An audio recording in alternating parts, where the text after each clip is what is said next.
بسم الله الرحمن الرحيم الحمد لله رب العالمين الصلاة والسلام على رسوله الأمين وعلى آله وأصحابه الطيبين الطاهرين ومن تبعهم بإحسان إلى يوم الدين أما بعد.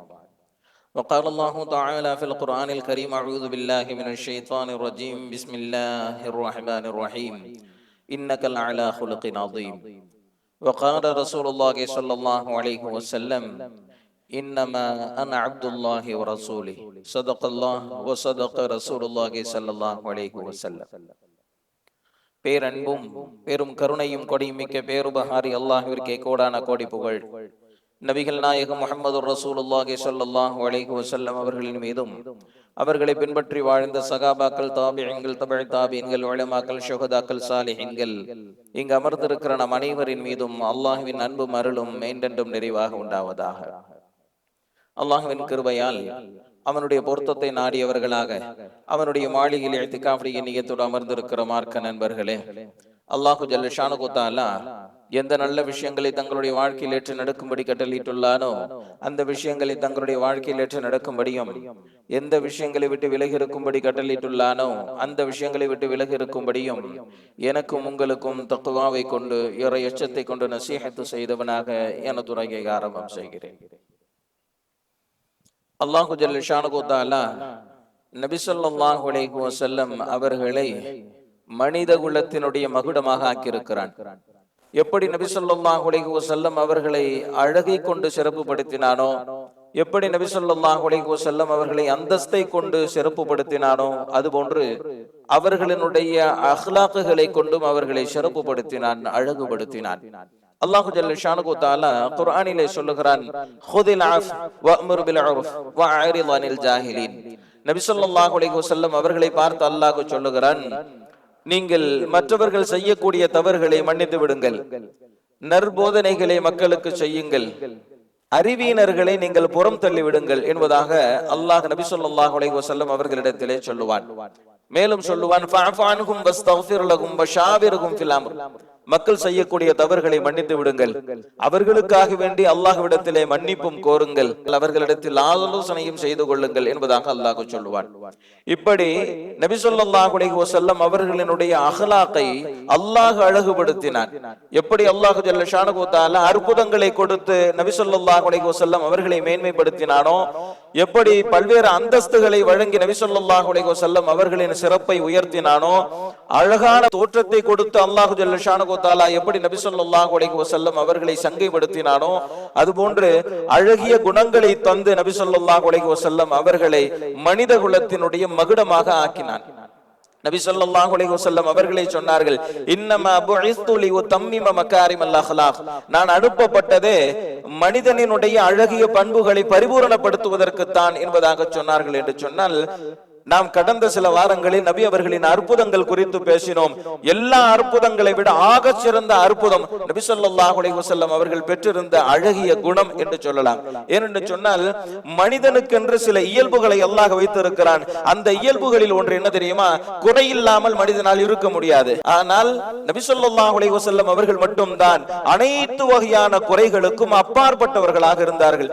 இதுதான் அவர்கள் பெற்ற மிகப்பெரிய பேர் அற்புதம் என்பதாக நாம் சொல்லலாம். தந்தையாக தன்னுடைய பிள்ளைகளின் கடமையை செய்யக்கூடிய ஒருவர் மகனாக தன்னுடைய பெற்றோர்களுக்கு செய்ய வேண்டிய கடமைகளில் குறை செய்வதை பார்க்கிறோம். தன்னுடைய மனைவியினுடைய கடமையை செய்யக்கூடிய ஒருவர் தன்னுடைய சகோதர சகோதரிகளினுடைய கடமை ஆற்றுவதில் குறை செய்வதை பார்க்கிறோம். வீட்டிற்குள் நற்பெயர் எடுத்த ஒருவர் வெளி உலகத்திலே கெட்ட பெயரை எடுப்பதும், வெளி உலகத்தில் நற்பெயரை எடுத்திருக்கக்கூடிய ஒருவர் தன்னுடைய வீட்டிற்குள் கெட்ட பெயரை எடுத்திருப்பதும், இதுவெல்லாம் ஒரு மனிதனுக்கும் இருக்கக்கூடிய இயல்புகளில் ஒன்று. இத்துணை குறைகளுக்கு நடுவே தான் மனிதனாகிய நாம் வாழ்ந்து கொண்டிருக்கிறோம். ஆனால் நபி ஸல்லல்லாஹு அலைஹி வஸல்லம் அவர்கள் மட்டும்தான் ஒரு நபியாக, ஒரு தோழராக, ஒரு கணவராக, ஒரு தந்தையாக, ஒரு ஆசானாக என்று எத்தனை வடிவத்தில் நபி ஸல்லல்லாஹு அலைஹி வஸல்லம் அவர்களை பார்த்தாலும் சரி, அவர்கள் உச்சத்தில் இருப்பார்கள். தன்னுடைய கடமை ஆற்றுவதில் ஒரு இடத்தில் கூட நபி ஸல்லல்லாஹு அலைஹி வஸல்லம் அவர்கள் சரியதில்லை என்று சொன்னால், இது நபி ஸல்லல்லாஹு அலைஹி வஸல்லம் அவர்கள் பெற்றிருக்கக்கூடிய பேர் அற்புதம் என்பதாக சொல்லலாம். ரெண்டு விஷயத்தை தான் நபி ஸல்லல்லாஹு அலைஹி வஸல்லம் அவங்க தன்னுடைய நுபுவத்து கொடுக்கப்பட்ட நேரத்துல சொன்னாங்க. ஏன் மக்காவினுடைய 13 ஆண்டு கால பிரச்சாரமே ரெண்டு விஷயம் தான்.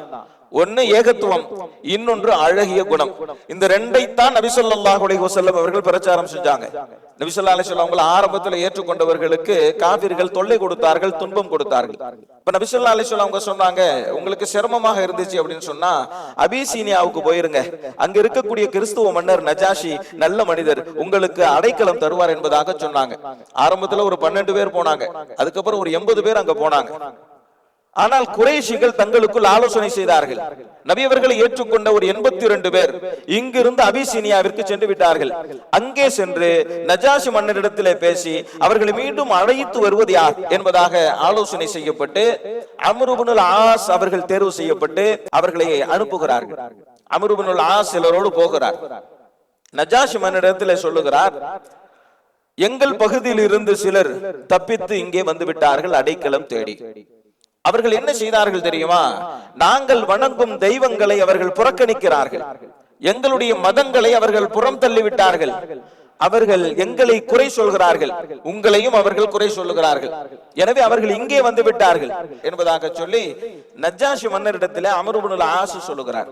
நஜாஷி மன்னர் சொல்லுகிறார், நீங்கள் சொல்வது ஒரு புறம் இருக்கட்டும், அவர்களையும் அழைத்து விசாரிக்காமல் உங்களோடு அவர்களை அனுப்ப மாட்டேன் என்பதாக சொல்லிவிட்டு வந்தவர்களில் ஒருவரை அழைக்கிறார் விளக்கம் சொல்வதற்கு. முஸ்லிம்கள் தங்களுக்குள் பேசுகிறார்கள், யாரை அனுப்பலாம்? ஹஜ்ரத் ஜாஃபர் இப்னு அபீ தாலிப் ரலியல்லாஹு தஆலா அன்ஹு அவங்க நபி ஸல்லல்லாஹு அலைஹி வஸல்லம் அவர்களுடைய பெரிய தந்தையினுடைய மகனார். ஹஜ்ரத் அலி ரலியல்லாஹு தஆலா அன்ஹு அவர்களுடைய சகோதரர், அழகாக பேசக்கூடியவர். அவரை தேர்வு செய்து நீங்கள் சென்று நஜாஷி மன்னரிடத்திலே விளக்கம் தாருங்கள் என்பதாக அனுப்பி வைத்தார். நஜாஷி மன்னரிடத்திலே ஹஜ்ரத் ஜாஃபர் ரலியல்லாஹு தஆலா அன்ஹு அவங்க வர்றாங்க. அவர் கேட்கிறார், ஏன் வந்தீங்க, என்ன பிரச்சனை என்பதாக. ஹஜ்ரத் ஜாஃபர் ரலியல்லாஹு தஆலா அன்ஹு அவங்க சொன்னாங்க, நாங்கள் அறியாமை காலத்தில் இருந்தோம், நாங்கள் வெடித்த தெய்வங்களையே வணங்கி வந்தோம், செத்தவைகளை சாப்பிட்டு வந்தோம், பொய் பேசி வந்தோம், அமானிதத்தில் மோசடி செய்து வந்தோம், எங்களில் வலிமையானவர் எங்களில் உள்ள பலவீனமானவரை சுரண்டி சாப்பிட்டுக் கொண்டிருந்தோம். எங்களில் ஒரு நபி வந்தார், அவர் குறித்து எங்களுக்கு நன்கு தெரியும், அவரின் பின்னணி தெரியும், அவர்களின் பின்புல குலம் தெரியும், அவர்களுடைய நம்பகத்தன்மை தெரியும், அவர்களுடைய உண்மை குறித்து தெரியும். அவர்கள் எங்களிடத்திலே வந்து ஓர் இறைவனை வணங்குமாறு சொன்னார், உண்மையை பேசுமாறு சொன்னார், அமானிதத்தை பேணுமாறு சொன்னார், உறவுகளை அரவணைக்குமாறு சொன்னார், அண்டை வீட்டுக்காரருக்கு கண்ணியம் செலுத்துமாறு சொன்னார், எனவே அவர்களை நாங்கள் பின்பற்றுகிறோம் என்பதாக ஹஜ்ரத் ஜாஃபர் ரலியல்லாஹு தஆலா அன்ஹு அவர்கள் விளக்கம் தந்தார்கள். நஜாஷி மன்னர் சொன்னார், இதுதான் எங்களுடைய வேதங்களிலும் சொல்லப்பட்டிருக்கிறது, இவர்கள் சத்தியத்தின் மீது இருக்கிறார்கள், உங்களோடு அனுப்ப முடியாது என்று மறுத்தார் என்பது அற்புதமான ஒரு வரலாறு. ஏன் சொல்ல வருகிறேன்? நபி ஸல்லல்லாஹு அலைஹி வஸல்லம் அவர்கள் எடுத்து வைத்தது ரெண்டு தான், ஒன்று ஏகத்துவம், இன்னொன்று நல்லொழுக்கம், நல்ல குணம், நல்ல பண்பு. நபித்துவம் கிடைத்ததற்கு பிறகு மட்டுமல்ல, நபித்துவம் கிடைப்பதற்கு முன்பே நபி ஸல்லல்லாஹு அலைஹி வஸல்லம் அவர்களுக்கு அடையாளமே அவர்களினுடைய அழகிய குணங்கள் தான். வஹி வந்த நேரம் என்ன நடக்கிறது என்று பயந்து போனவர்கள் ஜம்மிலூனி ஜம்மிலூனி என்பதாக ஹஜ்ரத் ஹதீஜா ரலியல்லாஹு தஆலா அன்ஹா அவங்க கிட்ட வர்றாங்க. ஹஜ்ரத் ஹதீஜா ரலியல்லாஹு தஆலா அன்ஹா நபி ஸல்லல்லாஹு அலைஹி வஸல்லம் அவங்களை அப்படியே அரவணைச்சு அவங்க கிட்ட சொன்ன சில வார்த்தைகள் வரலாற்றில் மின்னிடும் வார்த்தைகளாக பதியப்பட்டிருக்கிறது. அவர்கள் சொல்லுகிறார்கள், ஏன் பயப்படுகிறீர்கள், உங்களுக்கு ஒன்றும் ஆகாது. ஏன் தெரியுமா? நீங்கள் யாருக்கும் எந்த தீங்கும் செய்ததில்லை, ஏழைகளை அரவணைக்கிறீர்கள், உறவுகளை கண்ணியப்படுத்துகிறீர்கள், அனாதைகளை ஆதரிக்கிறீர்கள், உண்மையை பேசுகிறீர்கள், அமானிதத்தை பேணுகிறீர்கள், எல்லா நற்குணமும் ஒருங்கே கொண்டிருக்கக்கூடிய உங்களுக்கு தீங்கு ஏற்பட போகிறது, எந்த தீங்கும் ஏற்படாது, நிம்மதியாக தூங்குங்கள் என்று அவர்களை ஆசுவாசப்படுத்தி ஆறுதல் கூறிய இந்த வார்த்தைகள் நபி ஸல்லல்லாஹு அலைஹி வஸல்லம் அவர்களினுடைய அழகிய பண்புகளை அடையாளப்படுத்துகிறது அல்லவா? நபித்துவம் கிடைப்பதற்கு முன்பே நபி ஸல்லல்லாஹு அலைஹி வஸல்லம் அவர்கள் பெற்றிருந்த பெரும் பேரு அவர்கள் கொண்டிருந்த அற்புதமான குணங்கள் தான். நபி ஸல்லல்லாஹு அலைஹி வஸல்லம் அவர்களினுடைய பல்வேறு அற்புதங்கள் குறித்து பேசினோம், 6 அறிவிற்கு அப்பாற்பட்ட அற்புதங்கள் குறித்து சொன்னோம். ஆனால் இது நம்முடைய அறிவிற்கு புலப்படக்கூடிய அற்புதத்தை பெற்றவர்கள் நபி ஸல்லல்லாஹு அலைஹி வஸல்லம் அவர்கள். அவர்கள் எட்டிய உச்சத்தை உலகத்தில் எந்த மனிதரும் எட்டியதில்லை. நபி ஸல்லல்லாஹு அலைஹி வஸல்லம் அவர்கள் மட்டும்தான் தன்னுடைய வார்த்தைக்கும் வாழ்விற்கும் எந்த வித்தியாசமும் இல்லாமல் வாழ்ந்து நிறைவு செய்தவர்கள். ஆனால் உலகத்தில் எந்த மனிதனும் தன்னுடைய பேச்சு ஒன்றாக இருக்கும், தன்னுடைய வாழ்க்கை ஒன்றாக இருக்கும், ஏதாவது ஒரு இடத்திலாவது சருகுவான். ஆனால் நபி ஸல்லல்லாஹு அலைஹி வஸல்லம் அவர்கள் மட்டும்தான் அவர்கள் பேசிய லட்சக்கணக்கான வார்த்தைகளில் ஒரு வார்த்தையை விட்டு கூட தன்னுடைய வாழ்க்கை வேறுபட்டு வாழ்ந்ததில்லை. வாழ்க்கையும் வார்த்தையும் நபி ஸல்லல்லாஹு அலைஹி வஸல்லம் அவர்களுக்கு மட்டும்தான் ஒத்து போனது என்று சொன்னால் இதை விட பேர் அற்புதம் என்னவாக இருக்க முடியும்? இதுல அதிசயம் என்ன தெரியுமா? எந்த அளவிற்கு நபி ஸல்லல்லாஹு அலைஹி வஸல்லம் அவர்கள் உயர்ந்தவர்களாக இருந்தார்களோ அந்த அளவிற்கு பணிவை வெளிப்படுத்தினார். சிறப்போ சிறப்பு, பிரகாசத்திற்கு மேல் பிரகாசம். அவர்களுடைய நடவடிக்கைகளில் பணிவோ பணிவு. உயரத்தில் இருக்கும் மனிதர் பணிவை வெளிப்படுத்துவது இதை விட பெரிய அதிசயம் என்ன இருக்க முடியும்? நபி ஸல்லல்லாஹு அலைஹி வஸல்லம் சொன்னாங்க, யாருடைய உள்ளத்தில் கடுகு அளவு பெருமை இருக்குமோ அவர் சுவர்க்கத்தில் நுழைய மாட்டார் என்பதாக சொன்னார்கள். ஹதீஸே குதுஸில் நபி ஸல்லல்லாஹு அலைஹி வஸல்லம் அவர்கள் சொன்னார்கள், அல்லாஹ் சொல்வதாக, அல்லாஹ் சொல்லுகிறான், பெருமை என்பது என்னுடைய ஆடையாகும், இதில் யாருக்கும் பங்கு கிடையாது.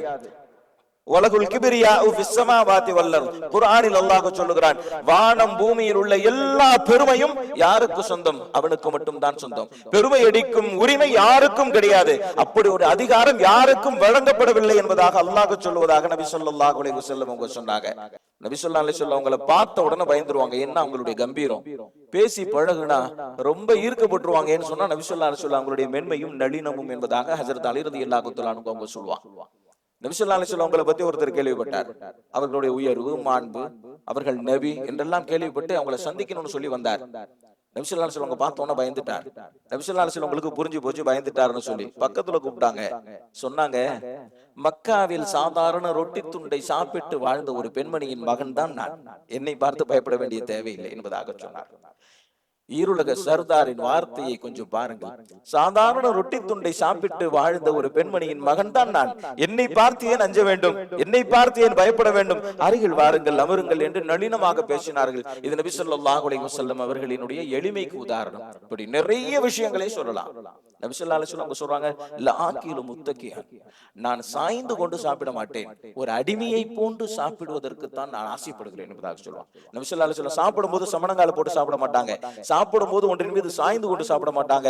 ஒரு அடிமை எப்படி சாப்பிடுவாரோ அது போன்றுதான் நபி ஸல்லல்லாஹு அலைஹி வஸல்லம் அவர்கள் அமர்ந்து சாப்பிடுவார்கள். ஒரு அடிமை எந்த உணவை சாப்பிடுவாரோ அந்த உணவை தான் நபி ஸல்லல்லாஹு அலைஹி வஸல்லம் அவர்களும் சாப்பிடுவார்கள் என்று சொன்னால், உலகத்தினுடைய மொத்த கசானாவையும் அல்லாஹ் தருவதற்கு தயாராக இருக்கிற நிலையில் ஒரு அடிமையை போன்று வாழ்ந்தவர்கள் மட்டுமல்ல, நபி அவர்கள் அதிகம் உச்சரித்த வார்த்தை இது, இன்னமா அன அப்துல்லாஹி வ ரசூல், நிச்சயமாக நான் அல்லாஹ்வினுடைய அடிமையாகவும் தூதராகவும் இருக்கிறேன் என்பதாக சொன்னது மட்டுமல்ல, நீங்களும் என்னை அவ்வாறே கூப்பிடுங்கள் என்பதாக சொன்னார்கள். தன்னை அடிமை என்கின்ற வார்த்தையால் அழைப்பதை நபி ஸல்லல்லாஹு அலைஹி வஸல்லம் அவர்கள் விரும்பினார்கள். அவ்வாறு தான் தன்னை பறைசாற்றினார்கள் என்று சொன்னால் எளிமை. ஒரு பயணம், எல்லா சகாபாக்களும் போய்கிட்டு இருக்கிறாங்க, ஒரு இடத்துல தங்குறாங்க. ஒரு ஆடு அறுத்து சாப்பிடணும். ஒவ்வொருத்தவங்களுக்கும் ஒவ்வொரு பொறுப்பை பிரிச்சு கொடுத்தாங்க. ஒரு சகாபி சொன்னார், ஆட்டை அறுத்து உரித்து தருகிறேன் என்பதாக. இன்னொரு சகாபி சொன்னார், நான் அதை வெட்டி கூறு போட்டு தருகிறேன் என்பதாக. இன்னொருவர் சொன்னார், நான் சமைத்து தருகிறேன் என்பதாக. நபி ஸல்லல்லாஹு அலைஹி வஸல்லம் அவர்கள் சொன்னார்கள், நெருப்பை எரிப்பதற்கு சுள்ளி விறகுகளை அங்கும் இங்கும் சென்று தேடி சென்று எடுத்து வந்து தருகின்ற பொறுப்பை நான் செய்கிறேன் என்பதாக சொன்னார்கள். சகாபாக்கள் சொன்னார்கள், யா ரசூலல்லாஹ், தாங்களா செய்வது? நீங்கள் ஒரு ஓரமாக அமருங்கள், எல்லாவற்றையும் நாங்கள் செய்கிறோம் என்று சொன்ன போது நபி ஸல்லல்லாஹு அலைஹி வஸல்லம் அவர்கள் சொன்னார்கள், ஒரு கூட்டம் இருக்கிற போது ஒருவர் மட்டும் தனித்திருக்க நாடுவதை அல்லாஹ் வெறுக்கிறான். எனவே நீங்கள் எல்லோரும் ஒவ்வொரு காரியத்தை செய்கிற போது நான் ஒரு ஓரமாக அமர்ந்திருப்பதை அல்லாஹ் விரும்ப மாட்டான் என்பதாக நபி ஸல்லல்லாஹு அலைஹி வஸல்லம் அவர்கள் சொல்லி தன்னையும் சக தோழர்களில் ஒருவராக ஆக்கி கொண்டார்கள் என்று சொன்னால் பணிவு. இதுவெல்லாம் எவ்வளவு பெரிய அதிசயம். இன்னைக்கு பார்க்க முடியுமா? ஒரு தலைவராக இருக்கக்கூடியவர் எதை எதிர்பார்ப்பார்? ஒரு அந்தஸ்தில் இருக்கக்கூடியவர் எதை எதிர்பார்ப்பார்? ஆனால் நபி ஸல்லல்லாஹு அலைஹி வஸல்லம் அவர்கள் உயர்ந்த அந்தஸ்தை பெற்றவர்கள், எதையும் எதிர்பார்க்காமல் வாழ்ந்தார். பத்ர் போர் சென்றவர்களின் எண்ணிக்கை 313. இருந்த வாகனத்தினுடைய எண்ணிக்கை ரொம்ப கம்மி. எப்படி போறது? முடிவு பண்ணாங்க, ஒரு வாகனத்துக்கு 3 பேர் என்பதாக. நபி ஸல்லல்லாஹு அலைஹி வஸல்லம் ஒரு ஒட்டகம் வச்சிருந்தாங்க, 3 பேர். நபி ஸல்லல்லாஹு அலைஹி வஸல்லம் ஹஜ்ரத் அலி ரலியல்லாஹு தஆலா அன்ஹு, ஹஜ்ரத் அபூ லுபாபா ரலியல்லாஹு தஆலா அன்ஹு, இந்த 3 பேருக்கு ஒரு ஒட்டகம். 3 பேரும் போகும்போது முடிவு பண்ணிக்கிட்டாங்க, நம்ம வச்சிருக்கக்கூடிய ஒட்டகம் ரொம்ப சாதாரண ஒட்டகம், 3 பேர் ஏறி உட்கார்ந்து போக முடியாது. அதனால ஒருத்தர் போகும்போது 2 பேரும் நடந்து வரட்டும், இன்னொருத்தர் மாறிக்கும் போது மத்த 2 பேர் நடந்து வரட்டும், இந்த மாதிரியே போலாம் அப்படின்னு சொல்லி நபி ஸல்லல்லாஹு அலைஹி வஸல்லம் அவங்களும் மற்ற 2 தோழர்களும் முடிவு பண்ணிட்டாங்க. சரி, நபி ஸல்லல்லாஹு அலைஹி வஸல்லம் அவங்க போறாங்க, 2 பேர் கீழே நடந்து வராங்க.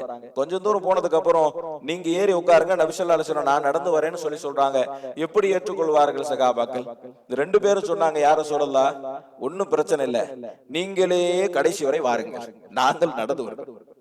அப்படி எங்களால் முடியாது, அதனால நீங்களே அமர்ந்து வாருங்கள், நாங்கள் நடந்து வருகிறோம். எங்களால் நீங்கள் நடக்க எங்களால் அமர முடியாது என்பதாக சொன்னார்.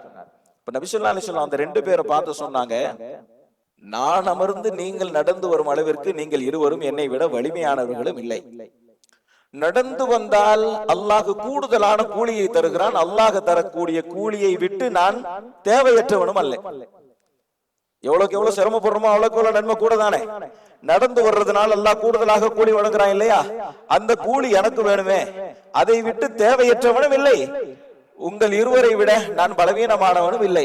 அதனால விசாம நான் நடந்து வரேன், ஏறி உட்கார்ந்து வாங்கன்னு சொல்லி நபி ஸல்லல்லாஹு அலைஹி வஸல்லம் அவங்க ஒட்டகத்தின் கீழே நடந்து வர சாதாரண சஹாபியான ஹஸரத் அபூ லுபாபா ரலியல்லாஹு தஆலா அன்ஹு அவர்கள் ஒட்டகத்தின் மீது வர கற்பனை செய்து பாருங்கள் அந்த காட்சியை. ஈருலக சர்தார் நபி ஸல்லல்லாஹு அலைஹி வஸல்லம் அவர்கள் வானமும் பூமியும் படைக்கப்பட்டதை அவர்களுக்காக வேண்டித்தான். நாளை மறுமையில் முதலில் எழுப்பப்படக்கூடியவர்கள் அவர்கள்தான்.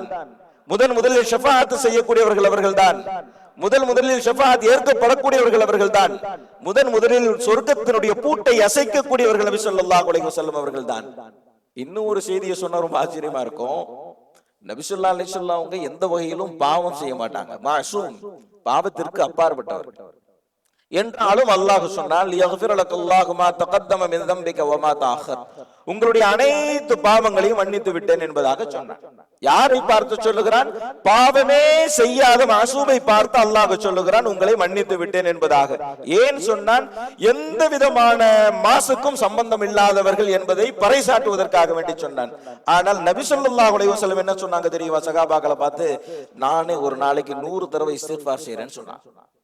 நான் ஒரு நாளைக்கு 100 தடவை இஸ்திக்ஃபார் செய்றேன்னு சொன்னாங்க.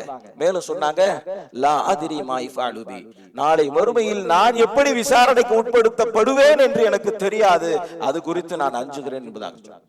அதனால தான் எதையுமே நபி ஸல்லல்லாஹு அலைஹி வஸல்லம் அவங்க இழிவா பார்க்க மாட்டாங்க, யாரையும் நபி ஸல்லல்லாஹு அலைஹி வஸல்லம் அவங்க துச்சமா நினைக்க மாட்டாங்க. சொன்னாங்க, ஏதாச்சும் பக்கத்து வீட்டுல அன்பளிப்பு வரும் இல்லையா, சாதாரணமானதாக இருக்கலாம். நபி ஸல்லல்லாஹு அலைஹி வஸல்லம் அவங்க சொன்னாங்க, ஒரு முஸ்லிம் பெண் பக்கத்து வீட்டுக்காரி கொடுத்து அனுப்பக்கூடிய எந்த ஒன்றையும் துச்சமாக இழிவாக பார்க்க வேண்டாம், வாங்கி கொள்ளட்டும் என்பதாக சொன்னார். மேலும் நபி ஸல்லல்லாஹு அலைஹி வஸல்லம் அவங்க சொன்னாங்க,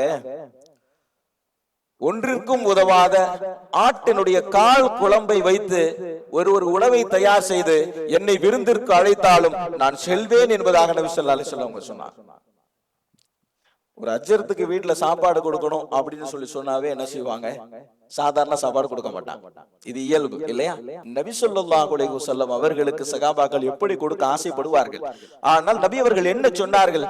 ஒன்றிற்கும் உதவாத தூக்கி வீசப்படுகிற நிலையில் இருக்கக்கூடிய ஆட்டினுடைய கால் கொழும்பு, அதை வைத்து உணவை தயார் செய்து என்னை விருந்திற்கு அழைத்தாலும் நான் வருவேன் என்பதாக நபி ஸல்லல்லாஹு அலைஹி வஸல்லம் அவர்கள் சொன்னார்கள். என்று சொன்னால் எந்த அந்தஸ்தையும் மக்களிடத்தில் எதிர்பார்க்காத உச்சமான அந்தஸ்தை பெற்றவர்கள் நபி ஸல்லல்லாஹு அலைஹி வஸல்லம் அவர்கள். எல்லார்ட்டையும் பழகுறதும் அப்படிதான். பணக்காரங்க, ஏழை, நெருக்கமானவர் அப்படிலாம் பார்க்க மாட்டாங்க. எல்லார்ட்டையுமே ரொம்ப சகஜமாக, ரொம்ப நெருக்கமாக பேசுவாங்க, பழகுவாங்க. போர்க்களத்தின் பக்கமாக செல்லும் போது முதல் நபராகவும், திரும்பி வருகிற போது கடைசி நபராகவும் வருவாங்க. இது நபி ஸல்லல்லாஹு அலைஹி வஸல்லம் அவர்களுடைய போர்க்கால பயணம் குறித்த விவரம். போருக்கு போகும்போது மட்டும் நபி ஸல்லல்லாஹு அலைஹி வஸல்லம் என்ன செய்வாங்கன்னா, போகும்போது வழிநடத்தும் விதமாக முன்னணியில் இருப்பார்கள், திரும்பி வருகிற போது பாதுகாக்கும் விதமாக கடைசியில் வருவார். இப்ப கடைசியில வரும்போது இயல்பாகவே எப்படி அமைஞ்சிரும் அப்படின்னு சொல்லி சொன்னா, ரொம்ப மெலிந்த ஒட்டகத்தை வச்சிருக்கிறவங்க, முதிர்ச்சியான ஒட்டகத்தை வச்சிருக்கிறவங்க தான் நபி ஸல்லல்லாஹு அலைஹி வஸல்லம் கூட வருவாங்க. நல்ல வேகமான குதிரை வைத்திருக்கக்கூடியவர்கள், நல்ல வேகமாக நடக்கும் ஒட்டகை வைத்திருக்கக்கூடியவங்க எல்லாம் முன்னாடி போயிருவாங்க. நபி ஸல்லல்லாஹு அலைஹி வஸல்லம் கடைசியில வர்றதுனால இவங்க கூட வர்றவங்க எல்லாம் பார்த்தா மெலிஞ்ச ஒட்டகம் வச்சிருக்கிறவங்க தான் வருவாங்க. அப்படி ஒரு போர்க்களத்துல இருந்து திரும்பி வந்துகிட்டு இருக்கும் போது ஹஜ்ரத் ஜாபிர் ரலியல்லாஹு தஆலா அன்ஹு அவங்க மெலிஞ்சு போன முதிர்ச்சியான ஒரு ஒட்டகத்தை வச்சிருந்தாங்க. அதனால கடைசியா வந்துகிட்டு இருந்தாங்க நபி ஸல்லல்லாஹு அலைஹி வஸல்லம் அவங்க கூட. அப்ப நபி ஸல்லல்லாஹு அலைஹி வஸல்லம் அவங்க கேட்டாங்க, என்ன ஜாபிரே போகலையா வேகமான்னு சொல்லி கேட்டாங்க. என் ஒட்டகத்தை பாருங்க யார சொல்லலாம், இது போவாதுன்னு சொன்னாங்க. நபி ஸல்லல்லாஹு அலைஹி வஸல்லம் அவங்க என்ன செஞ்சாங்க, தன்னுடைய முபாரக்கான கரத்தால் அந்த ஒட்டகத்தை தடவி கொடுத்தாங்க. அந்த கரம் பட்ட பரக்கத்து எல்லோரையும் முந்தி கொண்டு போனது என்பது வரலாறு. சரி, கல்யாணம் பண்ணிட்டியாப்பான்னு சொல்லி கேட்டாங்க. அவங்க சொன்னாங்க, திருமணம் முடிச்சிட்டேன்னு சொன்னாங்க. கன்னி பெண்ணை திருமணம் முடிச்சியா, விதவையான பெண்ணை திருமணம் முடிச்சியான்னு கேட்டான். விதவையான பொண்ணை தான் திருமணம் முடிச்சேன்னு சொன்னான். ஏன்பா நீ ஒரு வாலிபரா இருக்கியே, கன்னி பெண்ணையே திருமணம் முடிச்சிருக்கலாமே என்பதாக நபி ஸல்லல்லாஹு அலைஹி வஸல்லம் கேட்டான். ஜாபிர் ரலியல்லாஹு தஆலா அன்ஹு அவங்க சொன்னாங்க, என்னுடைய தகப்பனார் உஹது போர்ல ஷஹீத் ஆயிட்டார். அவங்களுக்கு 9 பெண் குழந்தைங்க. எனக்கு சகோதரிகள் 9 பேர் இருக்கிறாங்க. அதுல திருமணம் ஆகாதவங்க நிறைய இருக்கிறாங்க. அதனால அவர்களை பராமரிப்பதற்கு கன்னி பெண்ணை நான் திருமணம் செய்தால் சரி வராது. அவர்களுக்கு ஒத்துழைப்பாக இருப்பதற்கு, அவர்களுக்கு உறுதுணையாக இருப்பதற்கு ஒரு விதவை பெண் தான் சரியாக வருவார் என்பதற்காக வேண்டி நான் அவ்வாறு செய்தேன் என்பதாக சொன்னார். இந்த பதில் நபி ஸல்லல்லாஹு அலைஹி வஸல்லம் உங்களுக்கு ரொம்ப பிடிச்சிச்சு. பாரக்கல்லாஹு ஃபீக், உங்களுக்கு அல்லாஹ் பரக்கத் செய்வானாக என்பதாக துஆ செஞ்சார். துஆ செஞ்சுட்டு அவருடைய நிலை தெரிஞ்சதுனால நபி ஸல்லல்லாஹு அலைஹி வஸல்லம் கேட்டாங்க, இந்த ஒட்டகத்தை எனக்கு வித்துறியா அப்படின்னு சொல்லி கேட்டாங்க. அப்ப அவர் சொன்னாரு, யா ரசூலல்லாஹ், இந்த ஒட்டகம் ஏற்கனவே ரொம்ப முதிர்ச்சியான ஒட்டகம், இதை வாங்கி நீங்க என்ன செய்ய போறீங்க என்பதாக கேட்டாங்க. சரி தந்துடுறேன் என்பதாக சொன்னாங்க. ஆனா சும்மா தான் தருவேன், உங்ககிட்ட இருந்து காசு வாங்க மாட்டேன்னு சொன்னாங்க. நபி ஸல்லல்லாஹு அலைஹி வஸல்லம் சொன்னாங்க, சும்மா தந்தா வேணா, காசுக்கு தான் நான் வாங்கிக்குவேன்னு சொன்னாங்க. சரி, ஒரே ஒரு திர்ஹம் மட்டும் கொடுங்கன்னு சொன்னாங்க. இல்ல முடியாதுன்னு சொன்னாங்க. 2 திர்ஹம் கொடுங்க ஒட்டகத்தை தரேன்னு சொன்னாங்க. முடியாதுன்னு சொன்னாங்க. கடைசியில 40 திர்ஹம்னு சொல்லி விலை பேசி முடிச்சாச்சு. அதுக்கப்புறம் அந்த ஒட்டகம் வேகமா போயிடுச்சு.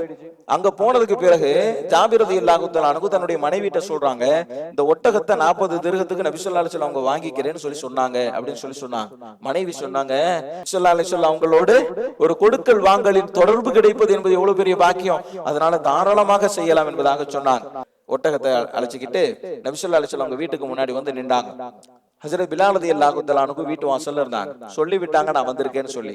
உள்ள போய் சொன்னாங்க ஜாபீர் வந்திருக்கிறான்னு சொல்லி. நபி ஸல்லல்லாஹு அலைஹி வஸல்லம் அவங்க 40 திர்ஹத்தை எடுத்து பிலால் ரலியல்லாஹு தஆலா அன்ஹு அவங்க கையில கொடுத்தாங்க. கொடுத்து இத அவங்க கிட்ட கொடுத்து அந்த ஒட்டகத்தை வாங்கிரு முடிஞ்சா, அதுக்கப்புறம் நான் அன்பளிப்பு செய்ததாக அந்த ஒட்டகத்தை அவரிடத்திலேயே கொடுத்து விட்டு வா என்பதாக சொன்னார்கள். பிலால் ரலியல்லாஹு தஆலா அன்ஹு அவர்கள் அவ்வாறே செய்தார்கள் என்பது வரலாறு. ஜாபிர் ரலியல்லாஹு தஆலா அன்ஹு ஒரு சாதாரண சகாபி, பிரபலமில்லாத சகாபி, ஒரு ஏழை சகாபி, பெரிய குடும்ப பின்னணி இல்லாத சகாபி. ஆனால் நபி ஸல்லல்லாஹு அலைஹி வஸல்லம் அவர்கள் எல்லோரிடத்திலும் எப்படி நடந்து கொண்டார்கள் என்பது ஒரு பெரிய பேர் அற்புதம். இப்படி ஒரு தலைவரால இருக்க முடியாது. நீங்க நினைச்சு பாத்தீங்கன்னு சொன்னா நம்மளால புரியும். இது ஒரு பிராக்டிக்கல் லைஃப்ல நீங்க பாத்தீங்கன்னா ஒரு நடைமுறை சாத்தியமற்ற ஒரு விஷயம். ஒரு உயர்ந்த தலைவராக இருக்கக்கூடியவர், அவருடைய நடவடிக்கை, அவருடைய பழகும் பாவனை அத்தனையும் வித்தியாசமாக இருக்கும், வேறாக இருக்கும்.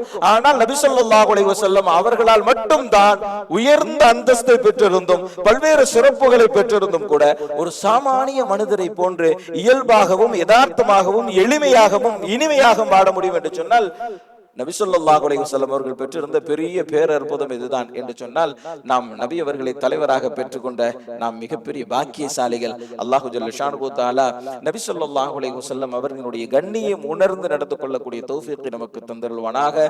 வ ஆகிர் தஅவானா அல்ஹம்துலில்லாஹி ரப்பில் ஆலமீன். அஸ்ஸலாமு அலைக்கும் வரஹ்மத்துல்லாஹி வபரகாத்துஹு.